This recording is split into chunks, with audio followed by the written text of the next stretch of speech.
Assalamualaikum warahmatullahi wabarakatuh. Alhamdulillahirabbil alamin. Alhamdulillahilladzi nasyhadu annahu la ilaha illallah wa anna Muhammadan abduhu wa rasuluh. Allahumma shalli wa sallim wa barik ala abdika wa nabiyyika Muhammadin wa ala alihi washabbihi ajma'in. Rabbi shrah li sadri wa yassir li amri wahlul 'uqdatam min lisani yafqahu qawli. Amma ba'du. Bapak Ibu yang saya hormati, untuk sekian kalinya saya ingin mengatakan, jadi apa yang saya sampaikan ini bukan pengajian, tetapi kajian. Nah, jadi membedakan antara pengajian dengan kajian. Kalau pengajian itu bebas, tapi kalau kajian itu merujuk pada sumber tertentu, literatur tertentu. Nah, jadi ini adalah kajian, karena itu saya minta ini supaya kita bisa sama-sama membacanya. Jadi tidak hanya tergantung pada saya, tetapi panjenengan juga iso maos bareng. Nah, Kutubul Akhlaq wa Riqaq ini yang paling kita pelajari, kitab tentang akhlak dan kelembutan hati. Berbicara yang pertama tentang al-kabair. Al-kabair itu yaitu dosa-dosa besar. Jadi ulang yang kemarin ini. Ya. Jadi dosa-dosa besar ini yang disebut dengan kabair. Atau kalau dalam buku ini dikatakan apa itu al-kabair? Al-kabair itu adalah manahallahu wa rasuluhu anhu fil kitab wa sunnah wal athar al-salaf as-salihin. Jadi yang dimaksud dengan dosa-dosa besar itu adalah apa yang oleh Allah dilarang, apa yang oleh Rasulnya dilarang, yang terdapat di dalam Al-Quran maupun di dalam As-Sunnah.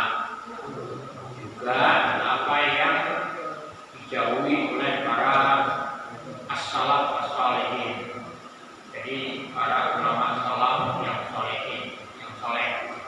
Itu al-kabair. Lalu apa daripada konsekuensi atau apa hubungannya al-kabair ini dengan balasannya? Nah, mari kita baca. Hanya kemarin belum sempat saya memberi terjemahannya. Di dalam surat An-Nisa ayat 21, Allah mengatakan, "A'udzubillahi minasyaitonir rajim, in tajtanibu kaba'ira ma tunhauna anhu nukaffir ankum sayyi'atikum wa nudkhilkum mudkhalan kariman." Jika kalian bisa menjauhi dosa-dosa yang besar, ma tunhauna anhu, yang kalian dilarang dari dosa-dosa itu, nukaffir ankum sayyi'atikum, kami akan menghapus, kami akan mengampuni keburukan-keburukan kalian. Wa nudkhilkum mudkhalan kariman, dan kami akan masukkan kalian ke tempat yang mulia. Jadi kabair ini kalau kita mampu untuk kemudian menjauhi, maka balasan dari Allah itu adalah dosa-dosa kecil kita itu akan, atau keburukan-keburukan kita itu akan dihapuskan.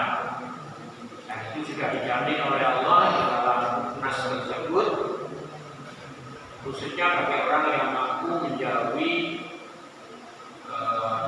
keburukan-keburukan, jaminannya adalah surga.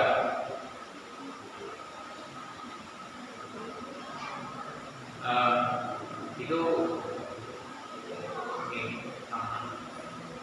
dalam surat An-Najm ayat 32, Allah berfirman, "Alladzina yajtanibuna kabairal ismi wal fawahish illa lamma inna rabbaka wasi'ul maghfirah."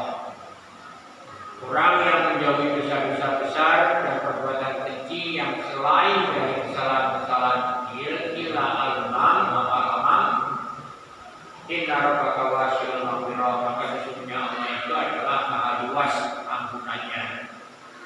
Nah, jadi kalau dosa-dosa yang kecil-kecil itu akan mungkin saja mungkin dihapus kalau kita mampu mencari dosa-dosa yang besar. Dalam riwayat Muslim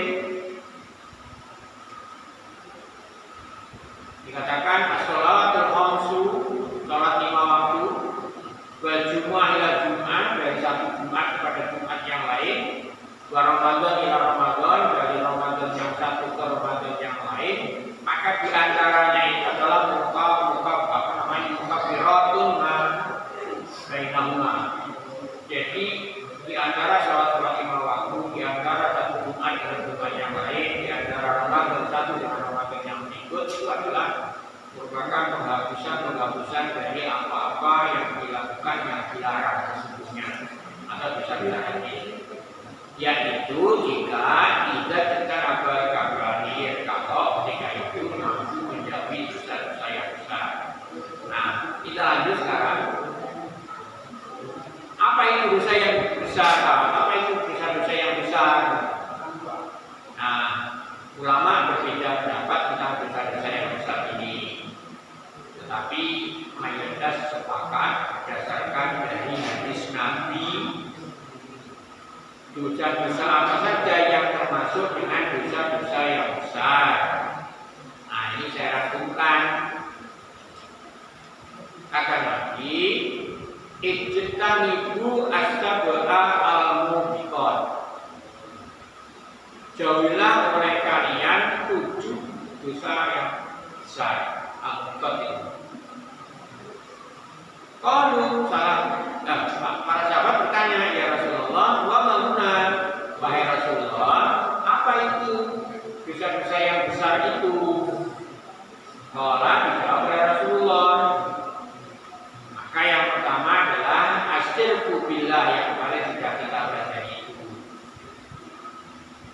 Yang kedua asyihru, sihir. Ya.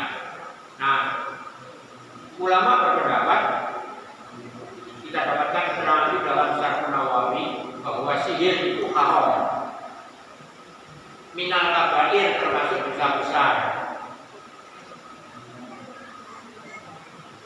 Tidak boleh dilakukan, tidak boleh mempelajari, tidak boleh mengajarkan. Jadi tidak boleh dilakukan, tidak boleh pula mengajarkan, dan tidak boleh untuk dipelajari. Dipelajari tidak oleh, dilakukan tidak oleh, diajarkan juga tidak boleh. Itu sihir. Tapi ada yang berpendapat dibolehkan kalau itu untuk melawan sihir juga. Nah, ini yang angel. Biasanya resmen itu terus lali. Rumah sejaduk, jaduk istilahnya. Yang pembukaan jaduk ya. Kalau sudah mau jaduk lali. Jadi seperti yang sakti lah, kali sakti. Nah, karena itu pendapat ulama dijauhi, tidak boleh dipelajari, tidak boleh dipraktekkan, tidak boleh pula diajarkan. Itu sihir. Nah, itu kita dapatkan dalam keterangannya Syarh Nawawi. Yang ketiga adalah qatlun nafsi allati haramallahu illa bil haqq, membunuh jiwa sesama muslim. Orang muslim itu kan haram, bukan hanya nyawanya yang haram, kehormatannya haram, darahnya pun haram, harta bendanya juga haram. Jadi tiga, kehormatannya haram, hartanya haram, darahnya haram. Tiga ini yang diharamkan antar sesama muslim. Illa bil haqq, kecuali kalau dilakukan atas dasar benar. Misalkan karena kisos, hukum mati, itu baru dengan cara yang benar. Tapi kalau tidak ada alasan yang benar, maka haram ketiganya itu. Jadi mencela sesama muslim itu tidak boleh kalau tidak ada alasan yang benar.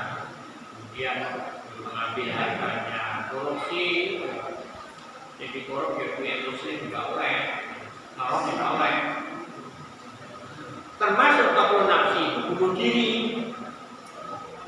Jadi bunuh diri termasuk dosa besar. Jadi itu ini mek ora diekspos jadinya akeh sing bunuh diri goro-goro judi online. Gara-gara judi online banyak yang kemudian putus asa dalam hidup, akhirnya mengakhiri hidupnya dengan bunuh diri. Qatlu nafsi allati haramallahu bil haq, yang keempat adalah akul riba. Makan kata riba. Saya tadi sebutkan itu dapat itu fatwa dari Kiai Maimun Zubair. Kalau menurut Kiai Maimun Zubair, kita meminjam sesuatu ketika mengembalikan boleh dilebihkan atau memberikan kelebihan. Itu kan riba. Tetapi begini, memberikan kelebihan itu bukan atas perjanjian, tetapi atas dasar keikhlasan. Nah, itu bukan riba yang dimaksud. Kalau riba yang dimaksud itu kowe milih samene sok kudu balene ini, nah itu. Tapi ini kalau menurut keinginan Imam juga berarti tidak wajib, tapi lebih baik kalau kita minjam sesuatu lalu kita punya kelebihan juga dari sesuatu itu, kan kita memberikan lebih, itu wajar-wajar saja itu, tapi tidak dengan perjanjian. Baik, janjian ini gue kembaliannya aku sama ini ya, ini juga ini. Yang kelima adalah aklu mal yatim atau aklu mal yatim, memakan harta anak yatim. Kan anak yatim sampai warisannya anak yatim makan. Yang keenam adalah akawali yang bersakwi, yaitu melarikan diri dari peperangan, menjadi musuh. Yang terakhir, yang ketujuh adalah qatlul muhsanat al-mu'minat al-ghafilat, menuduh wanita-wanita yang baik, yang menjaga diri, yang menjaga kehormatan diri, dan dia mukmin, dan dia tidak pernah melakukan perbuatan-perbuatan keji. Menuduh wong putri api, orang tahu ini konek-konek, kemudian dipersangkakan dengan persangkaan yang itu termasuk dosa besar. Jadi ada 7 menurut pendapat kebanyakan ulama berdasarkan hadis. Jadi bukan dasarnya dari pendapat ulama itu bukan, tapi ulama mendasarkan pendapatnya itu pada sebuah hadis. Hadisnya yaitu yang tadi itu dalam riwayat Muslim.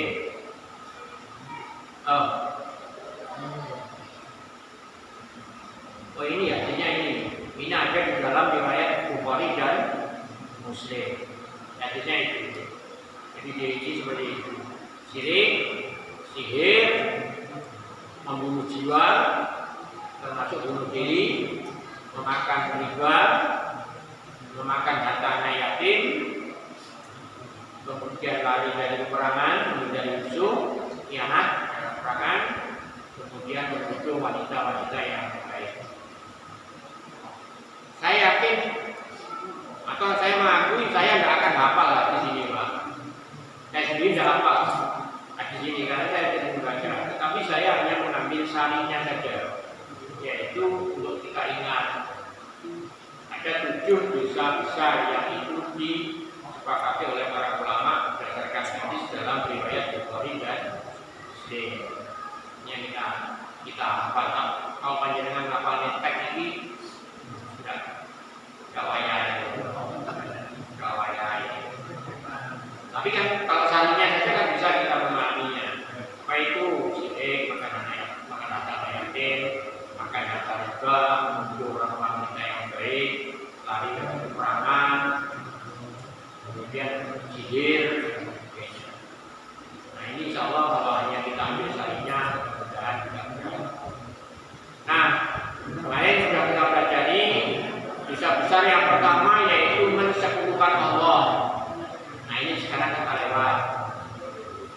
Oke, jadi banyak ayatnya yang panjangan kira-kira ya apa, ya apa. Jadi nggak apa-apa. Ini saya sampaikan dari sekian ayat itu ada satu inti yang pertama yaitu tentang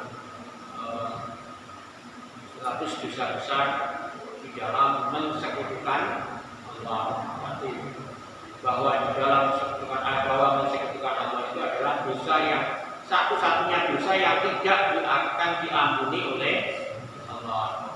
Dosa yang lainnya masih bisa diampuni. Ini yo nyicipi neraka ora kena hidup. Ini kan bakalnya mentas, Tapi kalau syirik tidak akan diampuni, berarti kekal di dalam neraka. Berarti kekal di dalam neraka. Kalau yang lainnya masih ada harapan untuk diampuni.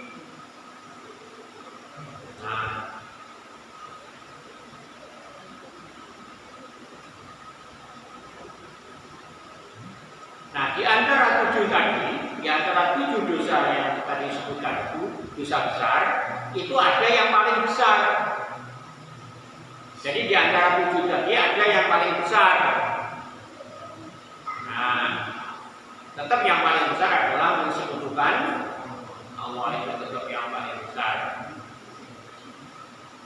Kemudian fitnah atau mengada-ngada sumpah palsu, termasuk juga disebutkan dalam hadis ini menyanyiakan orang tua. Apa? Menyanyiakan orang tua. Jadi dalam arti kan dalam ayat orang tak boleh berkata saja itu tidak boleh.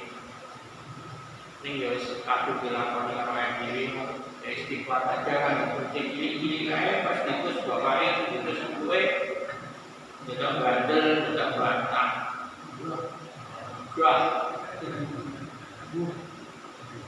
istighfar lah sekarang panjang itu penting nanti semua diri.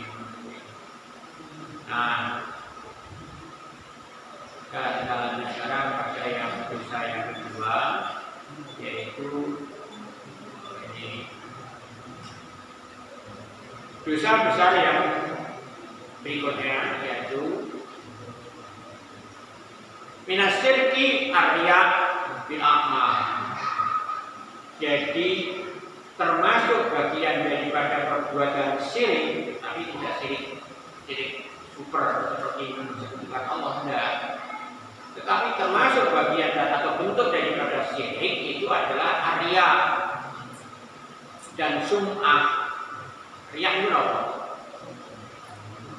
Pengen dulu uang pencitraan, pengen dulu uang marah. Atau sum'ah, nah sum'ah itu apa?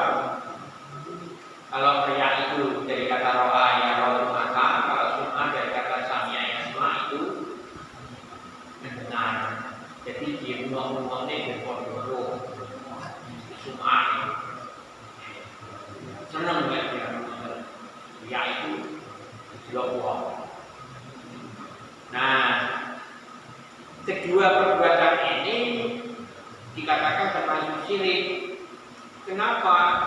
Karena tujuan dari perbuatan ini adalah ingin memperoleh pujian. Gitu. Nah, padahal alhamdulillah pujian itu hanya milik Allah. Jadi kalau begitu kita manusia tidak berhak untuk memperoleh pujian, karena pujian itu hanya milik Allah.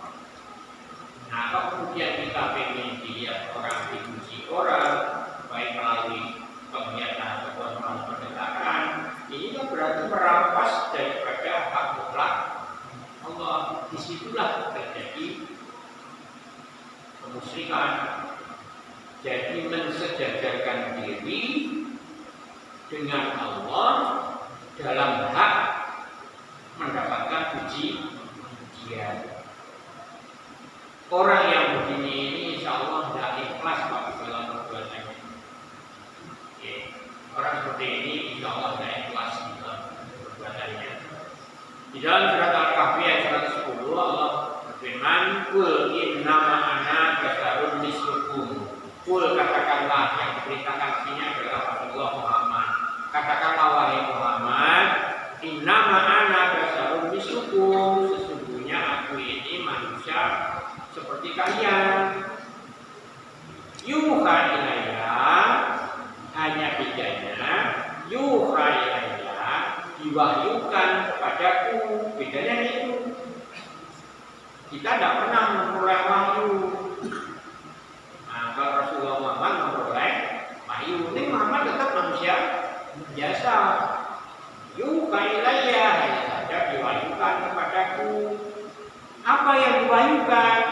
Annama ilahukum ilahun wahid, bahwa sesungguhnya Tuhan kalian itu Tuhan yang satu. Jadi yang disebutkan awal adalah tauhid. Innama ilahukum ilahun wahid, sesungguhnya Tuhan kalian itu adalah Tuhan yang satu. Jadi dari tadi ada orang ngaku-ngaku apa wahyu, wahyu begini. Orang Jombang juga pakai mengaku sebagai nabi, dapat wahyu. Dan di sini oke, oleh wahyu ini kita pun nomor, oleh wahyu boleh gitu. Jadi oleh wahyu, oleh wangsit lah, oleh wangsit kita pun nomor. Wangsitnya tadi pun teh, oleh. Nah. Annama ilahukum ilahun wahid, kalau sesungguhnya Tuhan kalian itu adalah Tuhan yang satu. Faman kana yarju liqa'a rabbih, maka barang siapa yang ingin atau berharap berjumpa dengan Tuhannya, falya'mal amalan sholihan, maka hendaklah dia mengerjakan amal-amal yang soleh. Nah, amal yang soleh itu yang bagaimana? Amal yang soleh itu ialah amal yang diridhoi oleh Allah berdasarkan petunjuk Allah dan petunjuk Rasulullah. Nah, gitu. Apa wujudnya? Bisa berwujud ibadah, ya. Bisa pula berwujud. Nah, jadi kalau ibadah yang kita lakukan disebut ibadah magho, seperti sholat, puasa dan sebagainya itu disebut ibadah magho, ibadah yang sudah ditentukan tata caranya. Maka di sana pun juga ada ibadah wahyu atau ibadah yang kita lakukan, amal-amal yang kita lakukan semata-mata ikhlas mengharapkan ridha Allah, tetapi tidak diatur. Apa itu? Contohnya ya banyak.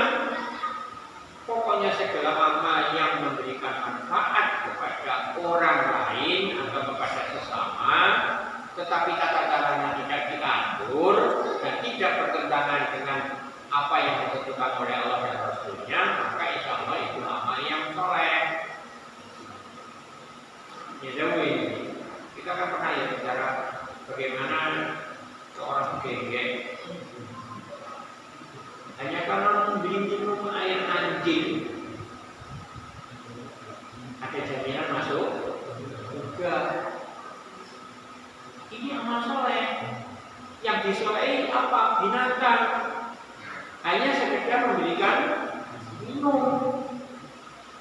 Tapi kalau Nabi yang menjadi ahli surga, walaupun untuk kebenggeannya dicicipin rokok, ada jaminan tidak tuntas masuk surga. Ini loh hanya gara-gara anjing minum seekor anjing, ini amal soleh. Tidak diatur tata caranya. Nah, ketika itu kalau menggunakan terompah untuk minumnya itu tidak diatur, diambilkan dari sumur.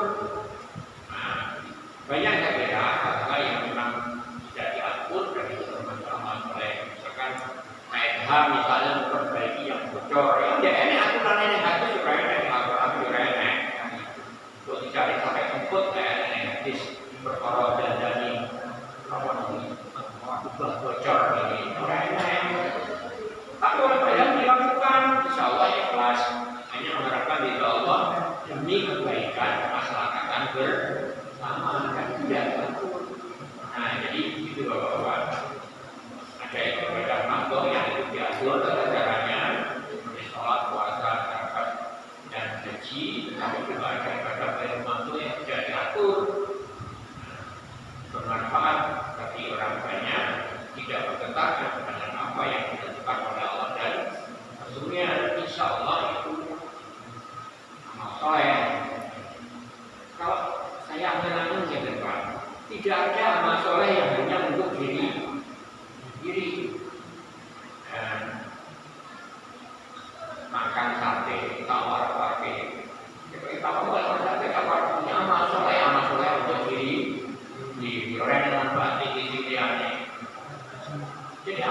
pasti melebar kepada selain dirinya. Itu amal soleh, amal soleh untuk diri sendiri. Fayamal amalan solihan satu, wala yusrik bi ibadati rabbihi ahadan, dan yang kedua jangan mensekutukan di dalam ibadah kepada Tuhannya itu mensekutukan seseorang atau satu makhluk. Jadi syarat untuk bisa nanti bisa mengucapkan Allah itu satu, beramal soleh dan tidak mensekutukan Allah. Jadi ini panjenengan mengenai apa namanya, kita tidak mensekutukan Allah itu dianalisa sebelum kira-kira ayat apa. Tempoh hari kita bicara masalah keimanan. Apa itu keimanan? Keimanan itu adalah, atau iman itu adalah tasdik. Tasdik itu apa? Pembenaran. Apa itu yang dibenarkan? Yaitu Allah dengan segala firman-Nya, Rasulullah dengan segala sabdanya. Itu kan?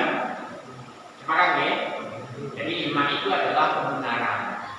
Pembenaran apa yang dibenarkan? Allah tentang keberadaannya dan segala firman-Nya, termasuk di dalam firman-Nya itu perintah untuk beribadah hanya kepada Allah. Kalau ini diingkari berarti kan nilai imannya hilang, tidak bisa lagi dikatakan pembenaran karena ternyata diingkari. Dan juga pembenaran terhadap eksistensi Rasulullah Muhammad dan segala yang disampaikan. Kebenaran. Bukti dari kebenaran itu adalah melaksanakan apa yang itu dikatakan. Itu baru kebenaran. Gitu.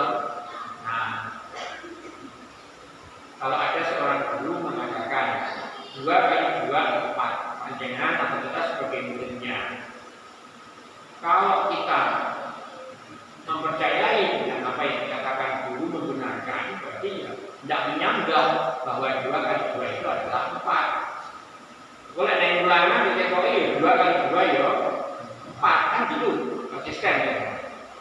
Nah, ini coba terhadap keimanan kita. Pilpres, pileg, pilgub, pilkada semua.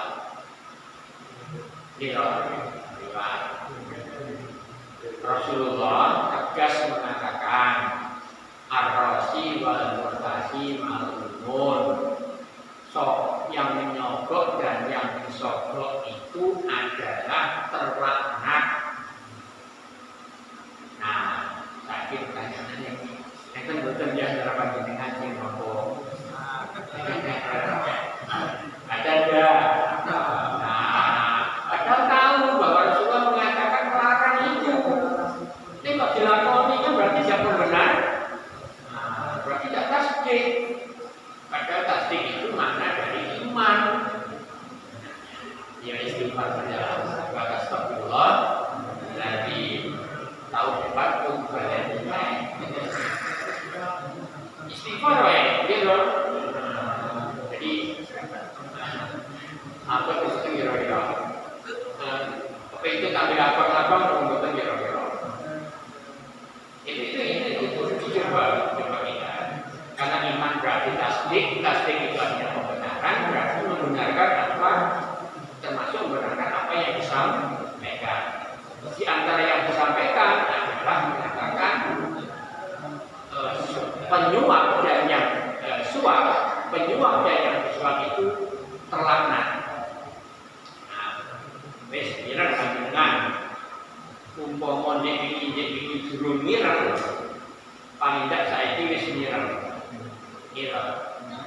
Jadi tahun depan tahun-tahun pilkada yang akan datang berarti harus dilakoni. Supaya dilakoni berarti tidak tasdik, tidak membenarkan. Mengenai sejarah, aku kok sampai aku malah rasional.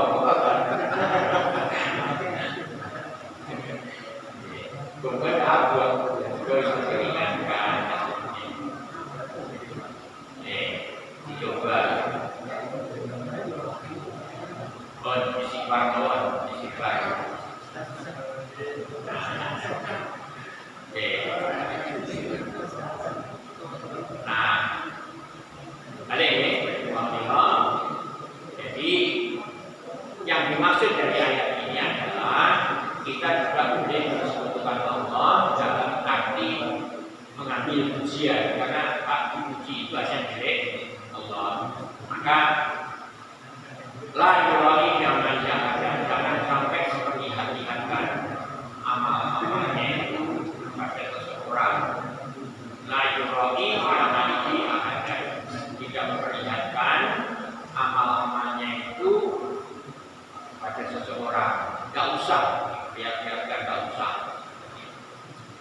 Maka sallallahu alaihi wasallam Nabi bersabda dalam riwayat Ahmad ini, dalam riwayat Imam Ahmad. Bagaimana sabda Nabi?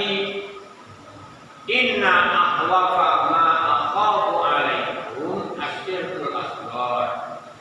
Sesungguhnya yang paling aku takutkan, ma akhafu alaikum, di antara yang aku takutkan atas kalian, yang paling aku takutkan di antara yang aku takutkan atas kalian adalah asyirkul asghar, syirik kecil.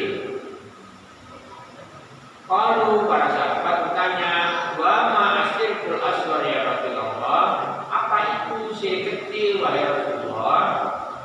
Nah, Rasulullah menjawab, riya. Nah, jadi riya itu berdasarkan hadis ini, Rasulullah ini mengatakan bagian daripada syirik riya itu. Nah, akhirnya sembilan kata lagi, macamnya alasannya itu, bergabung berungu terus diterabas. Dia sendiri harus kabur mikir apa ya? Jadi riya itu termasuk syirik. Maka pandai-pandailah kita menjaga diri dari sifat riya, karena itu bagian atau bentuk daripada syirik. Itu syirik kecil, tapi itu kan syirik. Alur ragu yang kaji ya, ini sini dengan Ayah soleh, ayah soleh, ayah serangan fajar oleh rezeki, malah berkau lagi berumur. Ayah soleh, ya, oke. Jadi mari kita jauhi, kita latih diri kita ini jadi hal-hal yang bersifat riya, menjauhi hal yang bersifat riya. Yaqulullah azza wa jalla lahum yaumal qiyamah. Allah pada hari kiamat nanti akan berkata kepada mereka yang akhirnya itu, idza juziyan nas bi amalihim, yaitu ketika manusia dibalas atau diberikan balasan atas amal-amal mereka. Bagaimana kata Allah? Ya, jadi ini hadisnya ya, diskusi. Idhabu ila alladziina kuntum turaun di dunia. Jadi ketika Allah itu menimbang-nimbang amal mereka, maka Allah yaitu berkata kepada orang-orang yang ahli riya, kata Allah, idhabu ila alladziina kuntum turaun di dunia. Silakan pergi sana ke siapa-siapa yang kamu berlaku riya di dunia. Jadi mulai pencitraannya itu misalnya ke kelompok orang itu ya, silakan pergi ke kelompok itu, ke kelompok yang kamu berlaku riya kelompok itu. Panduru hal tajiduna indahu jaza, maka perhatikan apakah kamu memperoleh pahala dari kelompok itu. Hal tajiduna indahu jaza, apakah kamu mendapatkan pahala dari riyamu kepada kelompok itu. Tidak usah dijawab, jawabannya itu jelas. Bagaimana kelompok itu akan memberikan pahala? Dia tidak punya pahala, justru dia mengharapkan pahala.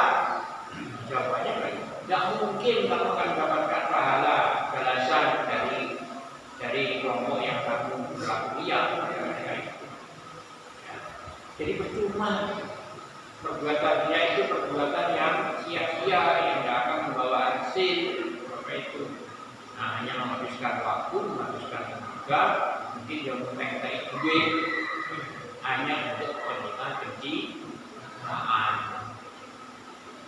Ini hadis dalam riwayat Ahmad.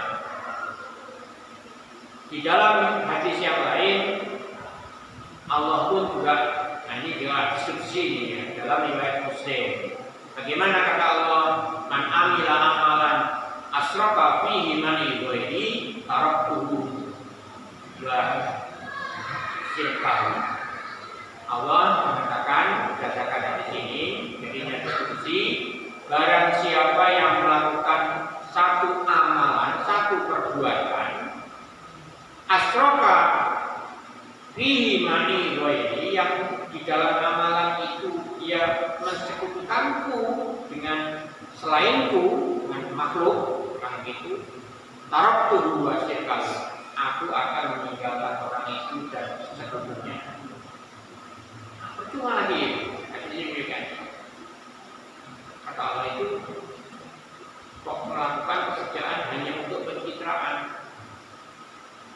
maka nanti oleh Allah akan ditinggalkan. Demikian juga makhluk yang bercitrakan itu akan ditinggalkan. Tidak ada apa-apa dalam perhatian dari Allah. Sia-sia bagi kita orang mukmin, tentu hal itu termasuk perbuatan yang sia-sia, tidak ada manfaatnya. Di dalam hadis yang lain tentang sum'ah, kali ini melalui pendengaran. Man sama Allah bihi wa man yurai bihi. Kalau ini uang kok sombong-sombongan sama, maka Allah akan menyambung padanya. Dan kalau orang ada berpencitraan, maka Allah pun akan mencitrai. Mau Allah dilawan, Allah dilawan. Jadi gunanya sombong di hadapan Allah, Allah pun akan menyombong. Nah, di dalam hadis yang lain, nah ini hati-hati ini, termasuk riya itu ada di dalam ibadah. Kata Nabi, kam min shaimin laisa lahu min siyamihi illa ju, wa kam min qaimin laisa lahu min qiyamihi illa sah. Ini bahan biasanya nanti kita sudah Ramadan. Betapa banyak orang yang berpuasa, ini orang yang poso negeri, kecuali hanya lapar dan dahaga. Betapa banyak pula orang yang melakukan sholat malam, tetapi tidak didapatkan dari sholatnya itu mengantuk, hanya melek-melekan tok. Jadi kalau ini riak-riakan ya, kalau ini hanya tujuannya adalah riak. Wong poso, tujuannya kecintaan, tidak akan didapatkan darinya pahala dari Allah, tetapi yang didapatkan hanya lapar dan dahaga. Ada orang yang rajin malam melakukan sholat, tujuannya hanya untuk pencitraan, tidak ada yang didapatkan kecuali hanya dia melek ngantuk. Misalnya ini yang harus kita ingat. Karena sekarang ini kan ada HP, iya, kami belum ada. Kadang-kadang memperlihatkan amal ibadahnya dari Yusuf. Kalau ngajak nih, jadi pengen hidupnya kayak ini, sholat. Ini yang jadi menonjol-nonjolkan ibadah, tidak usah diberitahukan yang seperti kalau mau ngajak narasinya yang baik, jadi narasinya yang bagus. Ada kecenderungan dia ingin memperlihatkan dirinya sebagai ahli ibadah, dan itu adalah dia. Nah, yakni annahu idza lam yakun as-shalatu wa shaumu li wajhi ta'ala fala thawabu alaihi, yaitu bahwa kalau sholat dan puasanya tidak dikuasainya semata-mata karena Allah, maka tidak ada pahala baginya. Itu juga dikatakan oleh Nabi, matalul ladina ya'maluna wa tasawuf asghar. Orang yang melakukan amalan-amalan riya atau sunnah itu bagaikan orang yang punya dompet ning isine krikil. Tidak ada apa-apanya dompet ya usah. Jadi ini dompet atau sak koper nek isine krikil wae punya duit wae. Ini emas ini krikil. Nah itulah sia-sia. Nanti insya Allah ingin dituntaskan pada yang akan datang. Jangan main-main pada kabarnya. Nanti insya Allah kita lanjutkan pada yang akan datang.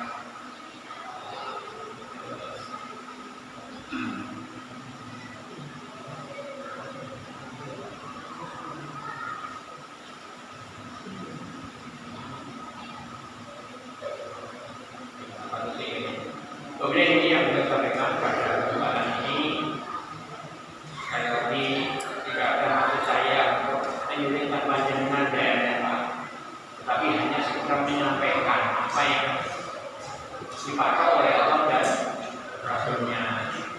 Mudah-mudahan Allah kita berikan hati kita untuk bisa menepati melaksanakan apa yang menjadi ketentuan Allah dan ketentuan Rasulnya. Hati kita dengan yang kurang